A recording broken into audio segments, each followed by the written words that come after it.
បាទសួស្តីបងប្អូននេះបានបន្លែផ្អែមបងប្អូនបានថៃយ៉ាយកផ្ញើមន់ស៊ីដល់ហើយនឹងចាត់ស៊ី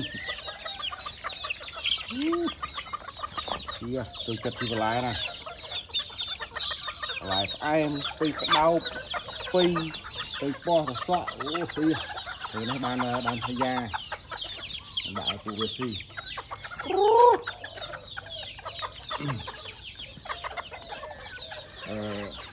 ជិលវិញឆ្ងាយច្រើនបងប្អូនគេមានម៉ាស៊ីនកិនមិនអីខ្ញុំអត់ទេឲ្យវាស៊ីតាមរបៀបវាចឹងវាចឹកអីក្នុងវាទៅស៊ីខ្លះអត់ខ្លះទៅព្រោះនេះគាត់របស់បន្ទាប់បន្សំយើងឯង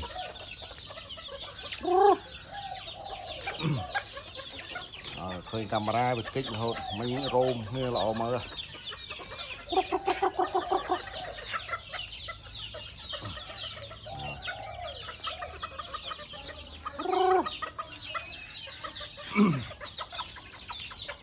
នេះចម្រុះគ្នាមកឥឡូវមន់រាសីមន់ព្រៃ5ម៉ាហើយមន់ស្រែម៉ាក្បាលមន់ស្រែហើយជាកន្លះខែទៀតប្របែកចេញយ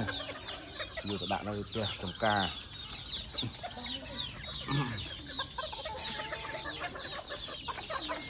ចាំមន់ថតអួតតែមន់នេះឯងបងប្អូនអើយឲ្យទៅបានបន្តិចណាអួតពីមន់រហូតសុខភាពល្អបាទបងប្អូនជួបគ្នាវីដេអូក្រោយទៀតបាទអរគុណ